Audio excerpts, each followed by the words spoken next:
Heading दीजिए सभी अपनी कॉपी में फोटोन।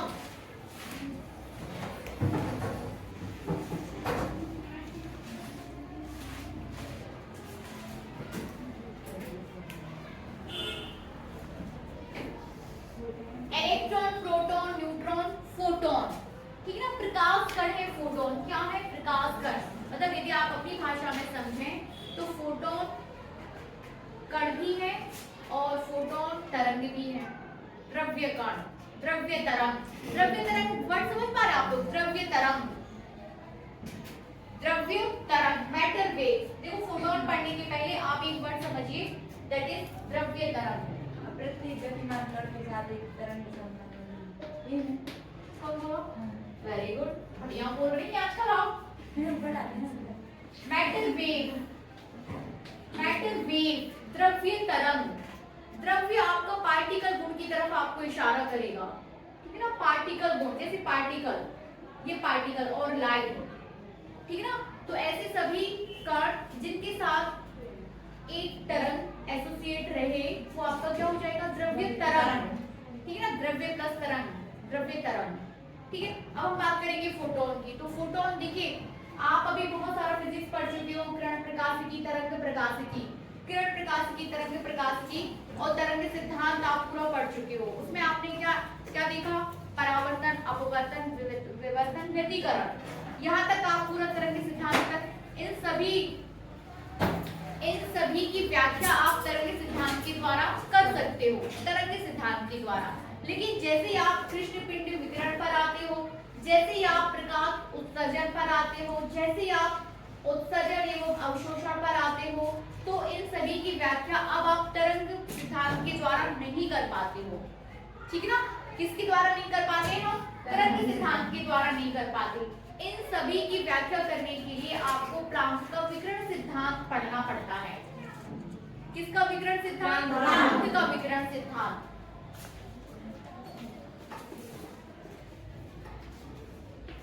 प्लांक का विकिरण सिद्धांत। अब प्लांक का विकिरण सिद्धांत क्या बोलता है? प्लांक का विकिरण सिद्धांत ये बोलता है कि यदि आप किसी मतलब ऊर्जा का उत्सर्जन तथा अवशोषण, ठीक है ना, ध्यान से सुनिएगा, ऊर्जा का उत्सर्जन तथा अवशोषण। उत्सर्जन मतलब निकाल देना, अवशोषण मतलब एब्जॉर्ब कर देना। तो ऊर्जा का उत्सर्जन तथा अवशोषण ऊर्जा के छोटे छोटे पैकेट्स एवं बंडल्स के रूप में होता है और उन्हीं पैकेट्स एवं बंडल्स को फोटोन कहते हैं। ठीक है ना, उन्हीं पैकेट्स एवं बंडल्स को क्या बोलते हैं? फोटोन। मतलब ऊर्जा का अवशोषण या उत्सर्जन किसके रूप में हो रहा है? फोटोन के रूप में हो रहा है। वो जो कण है, वो जो बंडल है, उन्हें फोटोन बोला जा रहा है।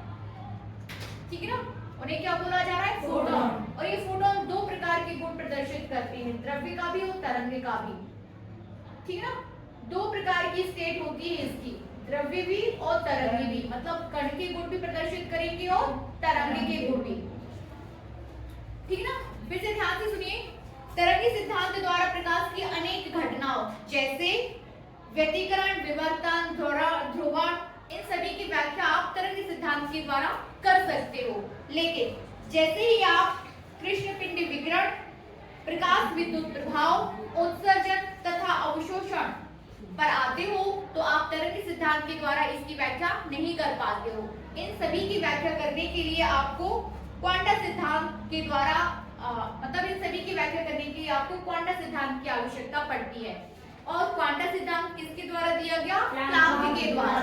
ठीक है ना, तो प्लांक के क्वांटम सिद्धांत के अनुसार विद्युत चुंबकीय विकिरण ऊर्जा के छोटे छोटे बंडलों के रूप में चलते हैं।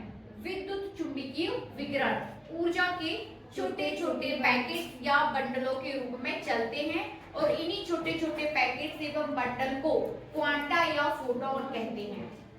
ठीक है ना, इन्हीं छोटे छोटे पैकेट्स को क्वांटा या फिर फोटोन कहते हैं। मतलब इसी का एक दूसरा वर्ड हो जाएगा, तो वो हो जाएगा आपका क्या? क्वांटा।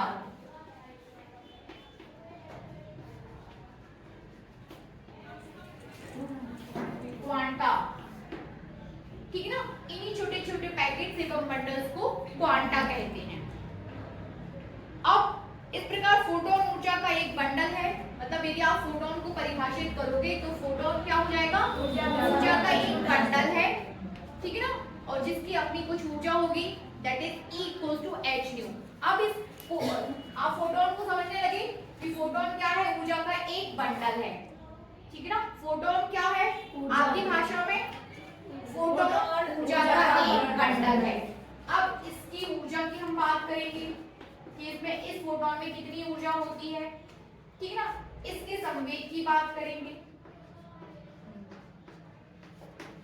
ऊर्जा कितनी हो जाएगी h न्यू, जहां पर न्यू क्या है इसकी आवृत्ति, इसकी ऊर्जा हो जाती है h न्यू, h प्लांक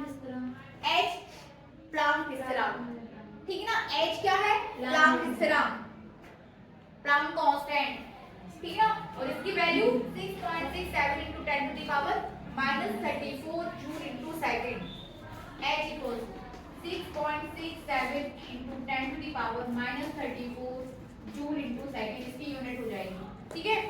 अब यहाँ देखिए आगे E equals to h nu. अब हमें इसी फोटोन की क्या निकालना है, संवेग, और संवेग बराबर क्या होता है, m into v। अब चूंकि आपका जो फॉर्मूला है वो प्रकाश की चाल से आगे बढ़ता है, प्रकाश ही है, तो यहाँ पर v की जगह हम क्या लेंगे, mc, ठीक है ना। यहाँ पर न्यू इक्वल्स टू क्या हो जाएगा, न्यू इक्वल्स टू है c बाय लैम्डा, ठीक है ना। न्यू इक्वल्स टू क्या हो जाता है, c बाय लैम्डा, तो h as it is c by lambda. अब यहाँ से p निकालिए, कितना आएगा, p c की जगह आप कितना लिख सकते हो, lambda e into lambda new lambda c की जगह देखिए तीनों में रिलेशन होता है आपका, m nu equals to c by lambda, p equals to m e lambda upon h। हाँ यहाँ देखिए nu equals to c by lambda, यहाँ देखिए nu equals to c by lambda, then c equals to nu lambda, हाँ ठीक है ना। तो पुट कर दीजिए और बताइए कि p इक्वल्स टू कितना आया, c equals to nu lambda रखते हैं।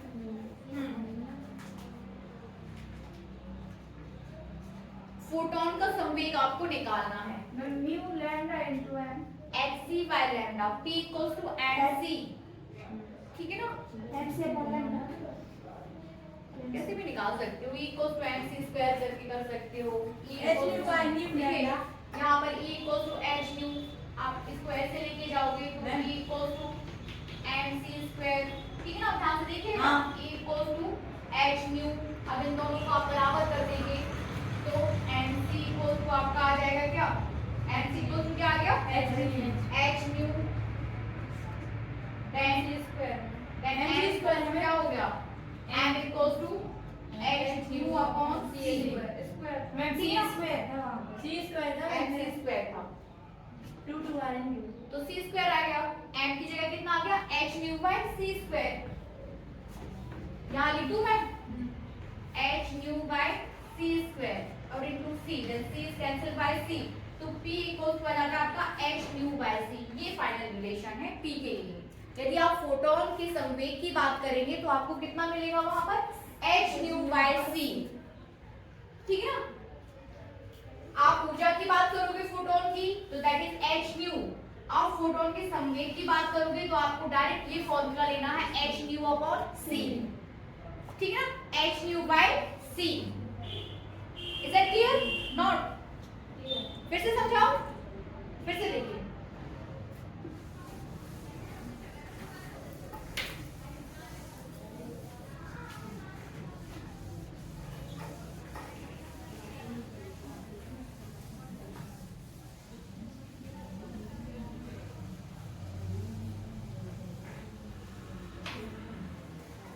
फोटोन वर्ड क्लियर हुआ, ठीक है ना, कि फोटोन ऊर्जा का एक रूप है, छोटे छोटे बंडल्स के रूप में है, ठीक है। अब यहाँ देखिए हम इस फोटोन की ऊर्जा की बात कर रहे हैं, ऊर्जा बराबर h न्यू, प्लैंक ने बताया कि छोटे छोटे बंडल्स की जो ऊर्जा होगी, एक पैकेट की ऊर्जा h न्यू, दो पैकेट की 2h न्यू, तीन पैकेट की बात करेंगे तो 3h न्यू, ठीक है ना। इसके बाद हम इसके संवेग की बात कर रहे हैं, संवेग। अब संवेग आप कैसे निकालोगे, यहाँ देखिए E equals to h nu that is energy, ठीक है ना। लेकिन E इक्वल्स टू ही आपके पास क्या होगा, यदि आप मैटर की बात करो, मैटर्स की बात करो तो E equals to mc square, equation first equation second, ठीक है ना। तो h nu equals to mc square, h nu equals to mc square, ठीक है ना। तो h nu upon c equals to mc, इसका एक c मैंने नीचे ले लिया, ठीक है ना। इसका एक c मैंने नीचे ले लिया तो इसके पास सिर्फ एक बचा। अब ये mc क्या है, संवेग है, संवेग बराबर द्रव्यमान गुणा वेग, ठीक है ना। तो इसको आप क्या बोल सकते हो, p। तो p इक्वल्स टू आपके पास क्या आ गया, h nu upon c, h nu upon c, ये संवेग है। यहाँ से करना हो तो h न्यू और c से डिवाइड कर दोगे तो h न्यू अपॉन c, ठीक ना। इसी में ये हो जाएगा इसका संवेग। तो एक फोटोन की ऊर्जा h न्यू, उसका संवेग h न्यू अपॉन c बनेगा, ये उसका हो जाएगा संवेग, ठीक है ना।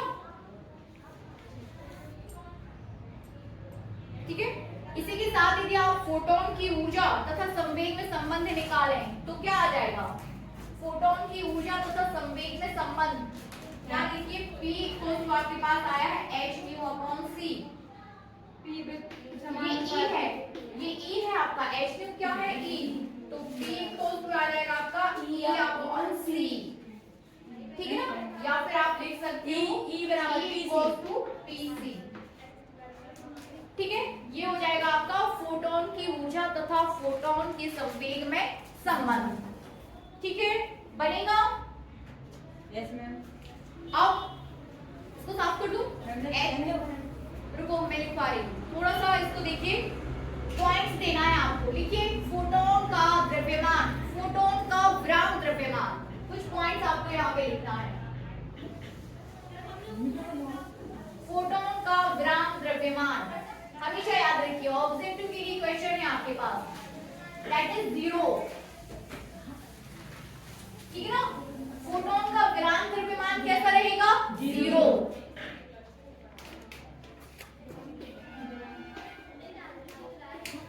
फोटोन का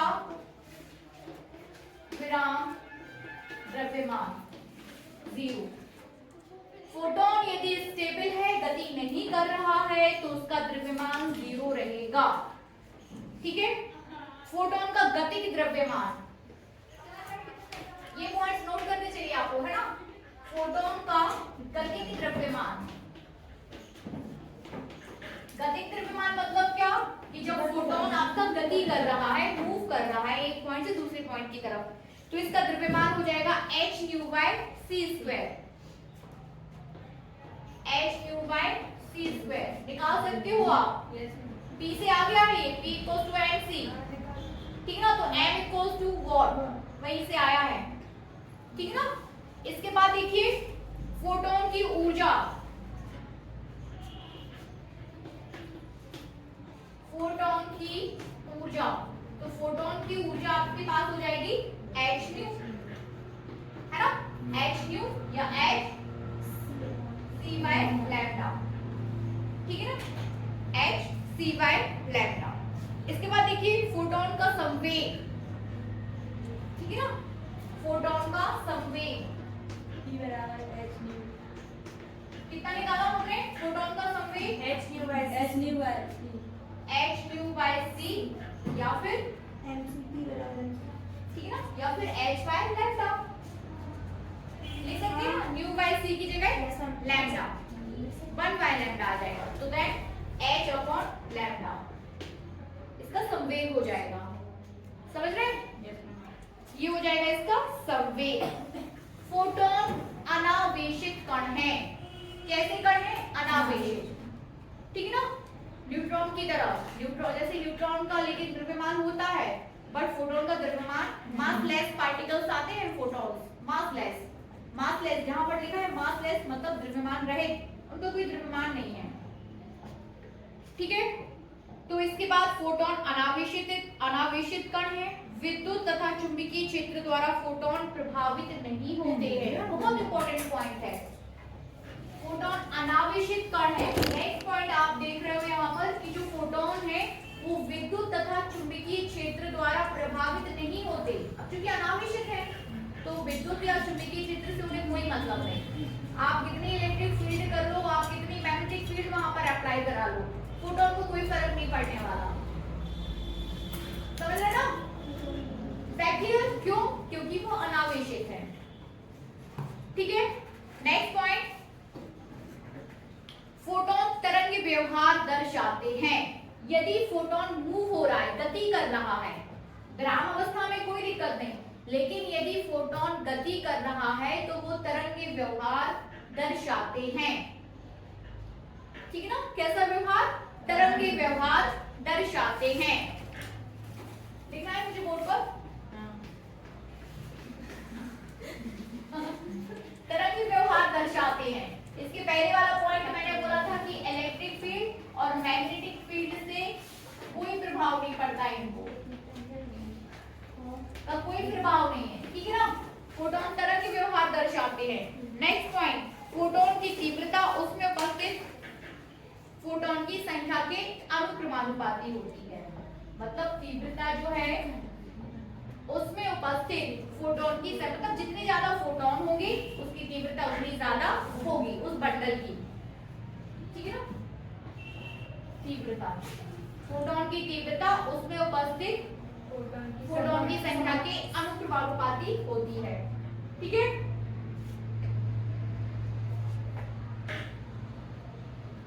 बनेगा? एक स्रोत से उत्सर्जित सभी फोटोन समान वेग से चलते हैं। ठीक है? वैसे भी फोटोन जो है प्रकाश की चाल से आगे बढ़ते हैं। चलिए, तो यहां तक हमने फोटोन को समझा। अब नेक्स्ट टॉपिक हम लेंगे। क्लियर? फोटोन को समझना बहुत जरूरी था। अब आप फोटोन को समझ चुके हैं तो अब आप जो नेक्स्ट टॉपिक पढ़ने जा रहे हैं वो है प्रकाश विद्युत उत्सर्जन की व्याख्या तथा आइंस्टीन का प्रकाश विद्युत समीकरण। प्रकाश विद्युत उत्सर्जन की व्याख्या, ये साफ कर दो, है ना? प्रकाश विद्युत उत्सर्जन की व्याख्या आइंस्टीन के अनुसार देखना है अब हमें चीजों को। ठीक है ना? खूब सारे साइंटिस्ट आए, व्याख्या आइंस्टीन ने करी।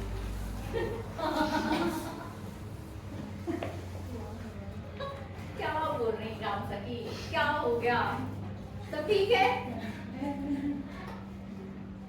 देखिए, विद्युत प्रकाश विद्युत उत्सर्जन की व्याख्या, किसी की भी व्याख्या आए, प्रकाश विद्युत उत्सर्जन आए, आपको डायरेक्ट बात करनी है कि जैसे ही परावैद्युतिक प्रकाश किसी आधार पर पड़ता है तो इलेक्ट्रॉन उत्सर्जित होते हैं। ठीक है ना? परावैद्युतिक प्रकाश। हम देखते हैं आइंस्टीन का समीकरण। ठीक है ना? आइंस्टीन का विद्युत समीकरण, आइंस्टीन का प्रकाश विद्युत समीकरण।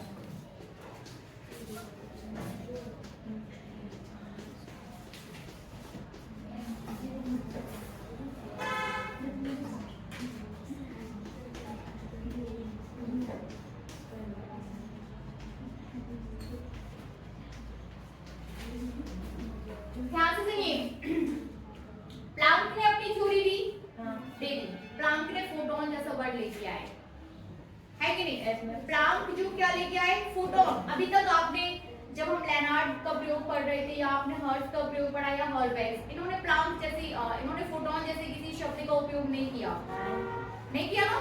लेकिन जब आपके प्लांक आए, अभी प्लांक का सुनिए, जब प्लांक आए तो उन्होंने फोटोन जैसे शब्द का उपयोग किया। मतलब इनका कहना है कि प्रकाश में फोटोन मौजूद है। ठीक है ना? और थ्योरी अपनी क्या चल रही है? थ्योरी अपनी चल रही है कि प्रकाश को आपने डाला किसी धातु पर और धातु से इलेक्ट्रॉन उत्सर्जित होने लगे। थ्योरी यही चल रही ना अभी तक, कि जैसे आपके पास ये कोई धातु तल है, इस पर आपने प्रकाश डाला तो इससे इलेक्ट्रॉन क्या है? उत्सर्जित होने लगे। यही थ्योरी चल रही अभी तक, चाहे वो हर्ट्ज की बात करें, लेनार्ड की बात करें या हॉलबैक्स की बात करें, ये थ्योरी चल रही। और इसी से ही आपका जो है धारा, इलेक्ट्रॉन्स मूव होते हैं, प्रवाहित होते हैं तो धारा उत्पन्न हो जाती है। वो ठीक है ये। अब लेकिन अपने पास एक वर्ड आ गया, क्या है? फोटोन आ गया ना, जो किसने दे दिया? प्लांक ने फोटोन दे दिया। अब इनमें ये जो प्रकाश कण है, प्रकाश डाल रहे हैं प्रकाश में, प्रकाश कण है, वो प्रकाश कण आपके फोटोन है। अब उस फोटोन में एनर्जी है h न्यू, ठीक है ना, उस फोटोन में एनर्जी क्या है h new. Is that clear? अब इस h न्यू एनर्जी का पार्टिकल इस धातु के तल से टकरा रहा है, ठीक है ना, और अपनी पूरी की पूरी एनर्जी जो h न्यू एनर्जी है वो किसको दे देता है, इस एनर्जी का यूज इस धातु तल से इलेक्ट्रॉन्स को बाहर निकालने में किया जाएगा, ठीक है ना। अभी तक किसी ने ये बात की नहीं कि आप कितनी एनर्जी दे रहे हो, किस एनर्जी के इलेक्ट्रॉन्स आपके बाहर निकल रहे हैं। अभी सिर्फ इतनी बात हो रही थी कि प्रकाश आया और इलेक्ट्रॉन उत्सर्जित हो गए। अब बात हो रही है कि वो फोटॉन्स जो हैं जो प्रकाश में उपस्थित हैं वो सारे के सारे फोटॉन्स जो है धातु तल से टकराएंगे और मुक्त इलेक्ट्रॉन्स को बाहर करने की कोशिश करेंगे, ठीक है ना। तो अब इस h न्यू एनर्जी के पार्टिकल्स यहाँ आ रहे हैं आपके, ठीक है ना, धातु तल से टकराएंगे और यहाँ जो मुक्त इलेक्ट्रॉन्स होंगे उनको क्या करेंगे, बाहर करने का प्रयोग करेंगे। तो अब ये h न्यू किस हिसाब से खर्च हो रही है वो किसने बताया, आइंस्टीन। h न्यू एनर्जी खर्च हो रही है ना, ठीक है ना, तो वो किस हिसाब से खर्च हो रही है वो किसने बताया, आइंस्टीन ने। अब h न्यू एनर्जी ये गेन करेंगे, ठीक है ना, h न्यू एनर्जी को आपको खर्च करना है और वो दो पार्ट्स में खर्च होती है, एक तो बाहर निकालने में और दूसरा, ठीक है ना, एक h न्यू एनर्जी को मतलब आपके पास कोई एनर्जी है उसको आपको खर्च करना है, ठीक है ना, आपके पास कुछ एनर्जी है उसे हमें क्या करना है, खर्च करना है। तो वो दो पार्ट्स में खर्च हो रही है, एक तो इलेक्ट्रॉन को बाहर निकालने में, मतलब इलेक्ट्रॉन्स तब बाहर निकलेंगे जब वो न्यूनतम एनर्जी गेन कर चुके होंगे। आपको बाहर निकलना है तो जब तक आप न्यूनतम एनर्जी गेन कर चुके होंगे तब आप बाहर निकलोगे, ठीक है, तब आप एक्साइटेड होगे। तो वो जो न्यूनतम एनर्जी वो है वो क्या है, दहली ऊर्जा, ठीक है ना, न्यूनतम एनर्जी जितना आप पाके आप एक्साइटेड होके बाहर निकलने लगते हो, एक तो वो ऊर्जा, ठीक है ना। तो h न्यू इक्वल्स टू आपका हो जाएगा दहली ऊर्जा, अभी इतने देखो, ठीक है ना, दहली ऊर्जा, ठीक है। और दूसरी चीज, एक तो ये एनर्जी खर्च की आपको बाहर निकालने में, प्लस दूसरी आप इसी ऊर्जा का योग, यही वाली h न्यू का ही दूसरा हिस्सा जो फोटोन जो इलेक्ट्रॉन्स बाहर निकल रहे हैं उनको गतिज ऊर्जा प्रदान करने में खर्च होगी, ठीक है ना। उन्हीं h न्यू का खर्च आपने बाहर निकालने में किया और इसी के दूसरे हिस्से का यूज आपने किसमें किया, जो इलेक्ट्रॉन उत्सर्जित हुए हैं उनको गतिज ऊर्जा देने में, गतिज ऊर्जा देने में, समझ आ रहा है, गतिज ऊर्जा देने में, ठीक है ना। तो h न्यू, अब ऊर्जा संरक्षण क्या बोलता है, ऊर्जा संरक्षण हो गया, h nu equals to Delhi ऊर्जा प्लस गतिज ऊर्जा, तो ये हो जाएगा आपका ऊर्जा संरक्षण। तो ऊर्जा संरक्षण के नियम अनुसार हम ऐसा लिख सकते हैं, बनेगा, ठीक है। तो इसको देखिए, दो हिस्से में ये काम अपना कंप्लीट हुआ है ना, लिखेंगे या थोड़ा सा लिखिए मत, इसको ऐसे कर लो, लिखिए, फोटोन के द्वारा दी गई ऊर्जा बराबर, बस एक लाइन व्यवस्थित लिख लो, फोटोन के द्वारा दी गई ऊर्जा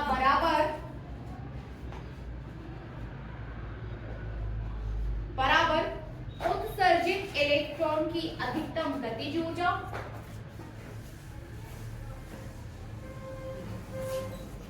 ठीक है ना। फोटोन के द्वारा दी गई ऊर्जा बराबर, ठीक है ना, बराबर, मैं नीचे लिख रही हूँ, ठीक है ना, आपको बाजू में लिखना, क्या क्या हो जाएगा, उत्सर्जित इलेक्ट्रॉन की अधिकतम गतिज ऊर्जा,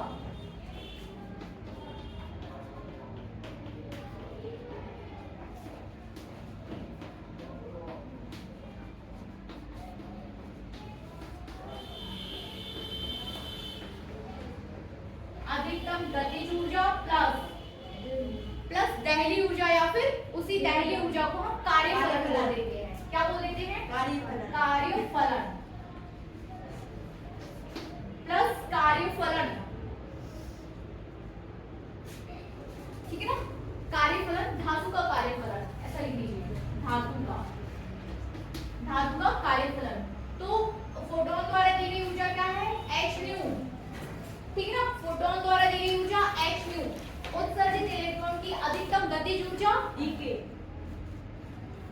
हाफ एम स्क्वायर बोल रही है ये, हाफ एम स्क्वायर लिखिए, ठीक है ना। गतिज ऊर्जा is denoted by E very good and E equal to half m square, ठीक है ना। तो ये हो जाएगा आपका हाफ एम स्क्वायर। और कार्यफलन h न्यू नॉट, अभी 5 लिखिए इसको। कार्यफलन इज डिनोटेड बाय 5, ठीक है ना। कार्यफलन इज डिनोटेड बाय 5, ठीक है। अक्षांतर करेंगे अपन, कर दीजिए। उत्सर्जित इलेक्ट्रॉन की अधिकतम गतिज ऊर्जा बराबर, है ना। अक्षांतर कर रहे हो, कुछ नहीं कर रहे हैं। हाफ एम स्क्वायर को यहाँ लेके आएंगे, बाकी चीजों को साइड कर देंगे। h न्यू माइनस 5, हाँ ठीक है ना। आप लोग कर रहे हो? हाँ मैं बोला क्या है मैंने? ये लिखना है आपको, उत्सर्जित इलेक्ट्रॉन की अधिकतम गतिज ऊर्जा h न्यू माइनस 5, उत्सर्जित इलेक्ट्रॉन की अधिकतम गतिज ऊर्जा, और वो कितनी है? Half m v square. कितना हो जाएगा? Half m v square h nu minus 5 बनेगा, यस मैम, ठीक है ना। आगे अब आपसे बोला जाए कि यदि आपतित फोटोन की गतिज ऊर्जा, मतलब ये आपतित फोटोन की गतिज ऊर्जा, आपतित की बात कर रहे हैं, जो फोटोन आप आपतित कर रहे हो, इसकी गतिज ऊर्जा धातु तल के, कहाँ लिख लो, इंपोर्टेंट टॉपिक है, ये आना है आपको परीक्षा में, ठीक है ना। अब यदि आपतित फोटोन की गतिज ऊर्जा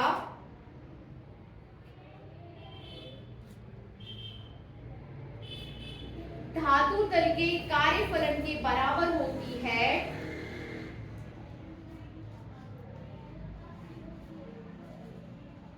तो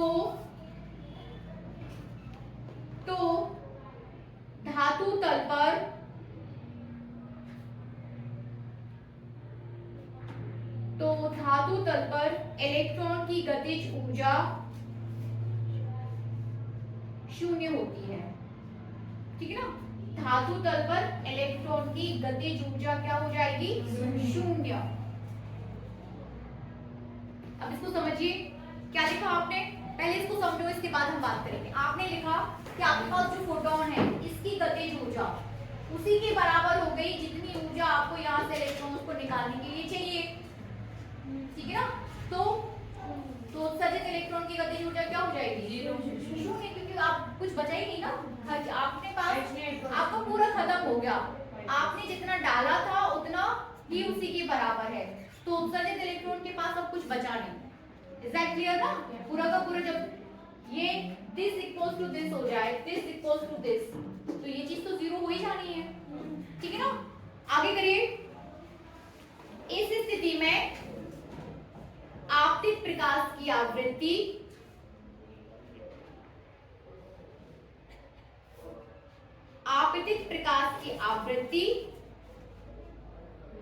को दहली आवृत्ति कहते हैं। आपतित प्रकाश की आवृत्ति को दहली आवृत्ति कहते हैं, ठीक है ना। आपतित प्रकाश की आवृत्ति को क्या बोलोगे? दहली आवृत्ति।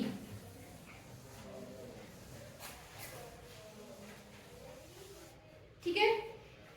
फाइनली हमें क्या मिला था? Half m v square equal to h nu minus 5, ठीक है। तो आपतित प्रकाश की आवृत्ति को क्या कहते हैं? दहली आवृत्ति। मतलब आपतित प्रकाश की, अब ये जो आवृत्ति है, यही है ना आवृत्ति, इसी को आप क्या बोल रहे हो? दहली आवृत्ति। और दहली आवृत्ति को आप किससे डिनोट करते हो? न्यू नॉट, ठीक है ना। तो ये न्यू क्या हो जाएगा? न्यू नॉट हो जाएगा। ये न्यू क्या हो जाएगा? New not.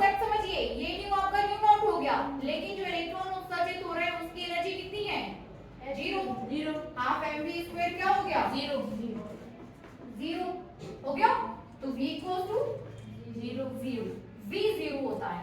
इलेक्ट्रॉन का द्रव्यमान आप जीरो नहीं करोगे, आप क्या जीरो करोगे? वेग को। Is that clear? तो अब आप क्या लिख सकते हो इस कॉन्सेप्ट के बाद कि nu equals to nu naught. लिखिए इतना लिखने के बाद अर्थात जब nu equals to nu naught, जब nu equals to nu naught तो v equals to zero, v zero हो जाएगा। ठीक है ना? या तो नहीं करना पड़ रहा, आप खुद ही समझ रहे हो उसको, है ना? तो v इक्वल्स टू क्या हो जाएगा? जीरो। आगे अब आप उपयुक्त समीकरण में लगा दो अपना ये वाला कॉन्सेप्ट। v जीरो हो गया है तो दैट इज पूरा जीरो हो जाएगा, एनर्जी को जीरो कर दिया आपने। ठीक ना? न्यू की जगह कितना लिखेंगे? New h nu not minus 5। ठीक है ना? h new new it's new not mu, it's new. ये म्यू है, इसको आप न्यू पढ़ते हो, ये हो जाएगा आपका न्यू। ठीक है? चलिए तो आपके पास आ गया h न्यू नॉट माइनस 5। अब h nu naught equals to 5। ठीक है ना? अब समीकरण 1 में जाइए वापस, जो सबसे पहला आपने समीकरण बनाया था कि h nu equals to half mv square plus 5, ऐसा कुछ आया था? हाँ। तो उसमें 5 की जगह आप कितना लिख सकते हो? h लिख दीजिए। 5 की जगह आप लिख सकते हो भाई h न्यू नॉट। ये कार्यफलन आपने निकाल लिया है बच्चों, ये इससे आपको क्या मिल गया है? 5 की वैल्यू जो आप डायरेक्ट बोल रही थी ना राम सखी, आपने बोला था ना h न्यू नॉट लिख दो, h न्यू नॉट लिख दो। अब लिखो h न्यू नॉट 5 की जगह, अब लिखिए आप h न्यू नॉट। ठीक है ना? तब आपके पास अब इक्वेशन क्या बन गया? h nu equals to half mv square plus h nu naught. ठीक है, मैं भी लिख लूं, ये साफ कर दूं इधर। और 5 की जगह आपको कितना लिखना है? h nu not.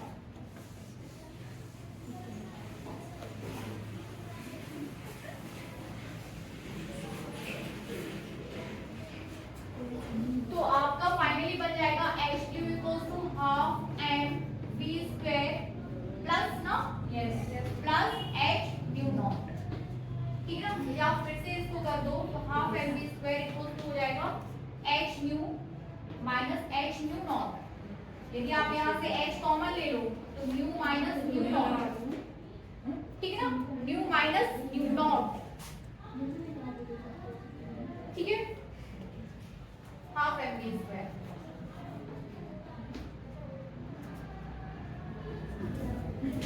बनेगा। न्यू की जगह क्या लिख सकते हैं? Nu equals to c by lambda, nu equals to c by lambda, then nu naught equals to c by lambda naught. ठीक है ना? हाँ इसको रखिए। Then we have half m v square equals to h nu की जगह c by lambda, हो जाएगा c by lambda not. Lambda naught. c को भी कॉमन लिया जा सकता है बाहर, बनेगा। तो ये उपयुक्त समीकरण आइंस्टीन का प्रकाश विद्युत समीकरण है। ठीक है? कौन सा समीकरण हो जाएगा? प्रकाश विद्युत समीकरण। इंपॉर्टेंट क्वेश्चन है। h nu minus h nu not, इतना याद कर लो, कोई दिक्कत ही नहीं।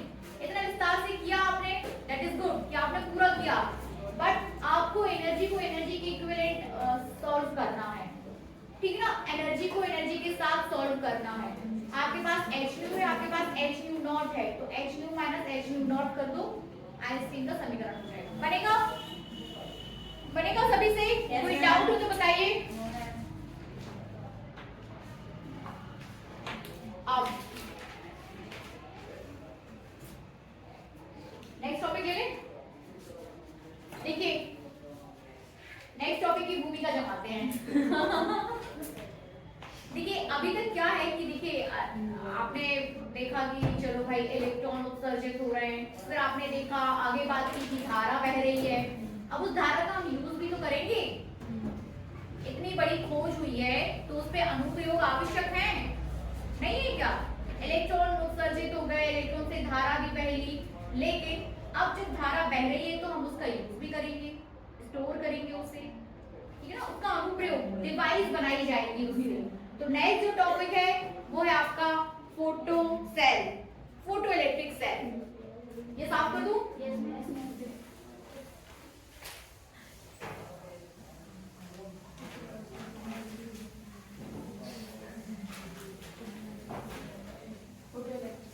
फोटो इलेक्ट्रिक सेल, सेल समझते, सेल क्या करता है, धारा को स्टोर कर करंट स्टोरेज का काम करता है। सीधी बात, सेल, बैटरी, ये सारे वर्ड्स क्या है, स्टोरेज का काम करते हैं, स्टोर, ठीक है ना। जैसे आपकी इलेक्ट्रिसिटी चली गई लेकिन आपकी जो घड़ी है वो चलती रहती है, उस पर सेल लगे रहते हैं ना, तो वो करंट स्टोर का काम करता है। तब जैसे आप उसको किसी विद्युत परिपथ में लगा दोगे तो वो विद्युत परिपथ आपका कंप्लीट हो जाएगा, आपको फिर आउटसोर्स से वो नहीं लेनी पड़ेगी करंट, ठीक है ना। तो फिर मैंने वही बोला आपको कि इलेक्ट्रॉन उत्सर्जित, ये घटना देखी गई। फिर इलेक्ट्रॉन उत्सर्जन के बाद जैसे उसमें कोई माइक्रोमीटर या अमीटर लगाया गया तो देखा गया कि धारा में उसमें विक्षेप आ रहा है, जितनी वहां से धारा उत्पन्न हो रही है, ठीक ना। तो इसी प्रभाव का यूज करके उसको क्या बनाया गया, फोटो इलेक्ट्रिक सेल, प्रकाश विद्युत सेल।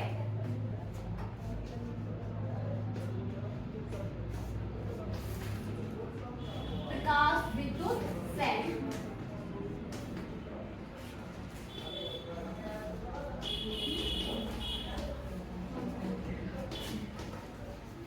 फोटो इलेक्ट्रिक सेल, ठीक है ना।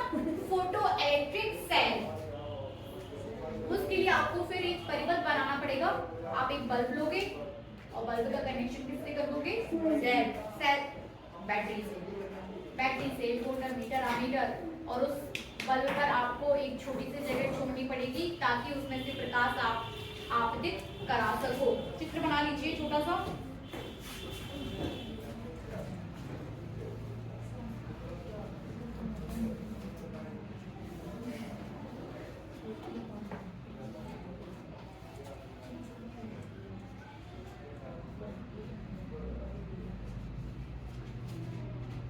इसको थोड़ा व्यवस्थित बना रही हूँ मैं, पिछला चित्र मैंने अच्छा नहीं बनाया था, है ना। एक सही भी नहीं बनाया था मैंने, इसको थोड़ा मैंने ठीक है,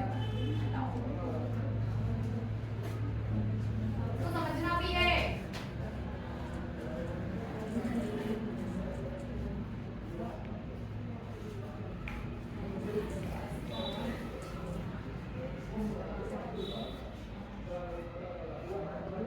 अपन पुस्तक के हिसाब से किसने किसको कहाँ जोड़ा है,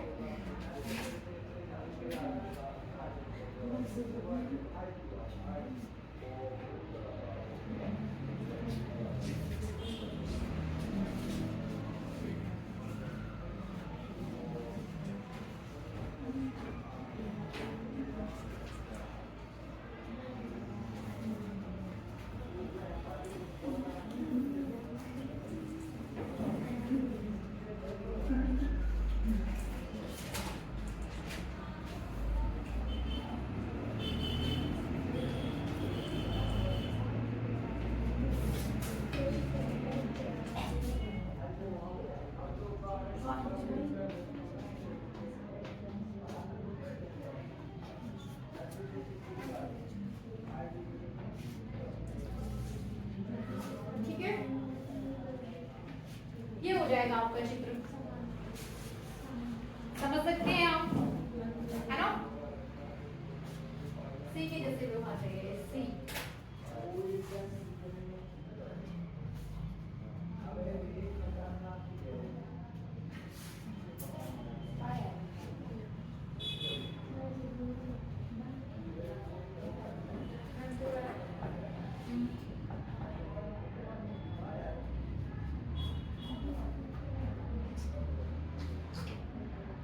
वैसे मुझे नहीं लगता कि इसको एक्सप्लेनेशन की जरूरत है कि नहीं, क्योंकि आप काफी कॉन्सेप्ट आपका वो चल ही रहा है कि नहीं।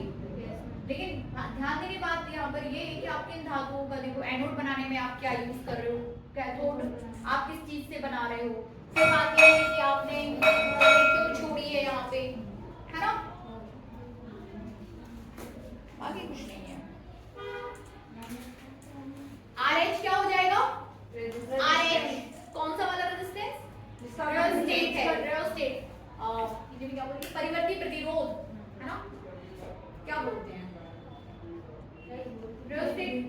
बॉक्स बोल दो। रेजिस्टेंस बॉक्स, ठीक है ना, बॉक्स। परिवर्ती प्रतिरोध रियोस्टेट, आर आपका प्रवर्धक के जैसे काम करेगा, आर कैपिटल आर जो है प्रवर्धक के जैसे काम करेगा। थोड़ा सा देख लो इसको, आपका ये जो देखिए पहले सबसे पहले क्या है, आपके पास एक कांच का बल्ब है, गोल बल्ब समझते हैं ना, बल्ब एक कांच का बल्ब है, उसके यहाँ से यहाँ तक की लेयर को आपने वो कर दिया, इस पे धातु की एक परत चढ़ा दी है,